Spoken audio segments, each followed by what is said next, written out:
ஓட்டப்பிடாரம் சட்டமன்ற தொகுதியை முன்மாதிரி தொகுதியாக மாற்றி காட்டுவேன் என திமுக வேட்பாளர் ராமஜெயம் உறுதியளித்துள்ளார். ஓட்டப்பிடாரம் சட்டமன்ற தொகுதியில் மதச்சார்பற்ற முற்போக்கு கூட்டணி சார்பில் திமுக வேட்பாளராக ராமஜெயம் போட்டியிடுகிறார்.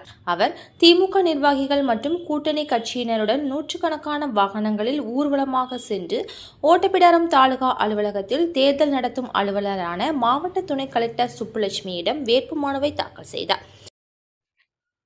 கடந்த 5 ஆண்டுகளில் திராவிட மாடல் அரசு எண்ணற்ற பல புதிய திட்டங்களை இந்த சட்டமன்ற தொகுதிக்கு ஏராளமாக வழங்கியுள்ளது.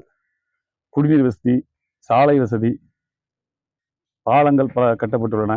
5 ஆண்டுகள் நிரம்ப ஓட்டப்பிடாரம் சட்டமன்ற தொகுதியில் பணிகள் நடந்து வருகிறது.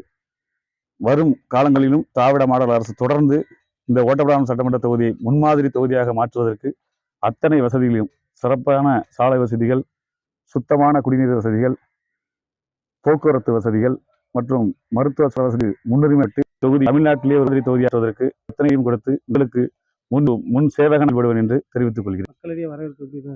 சிறப்பான, அதாவது நான் இது 10 தொகுதிகளிலும் தலைவர் டிஎல் ஸ்டாலின் தான் வேட்பாளர். எங்கும் மக்கள் எழுச்சி, பெண்களுடைய அன்புக்கும் ஆதரவு அளவே இல்லாத அளவிற்கு சாதனைகள் என்னை வரவேற்று அழைத்து செல்கிறது. தலைவருடைய சாதனைகள் நான் செல்லும் இடங்களெல்லாம் செல்கின்ற வரவேற்பை பார்த்து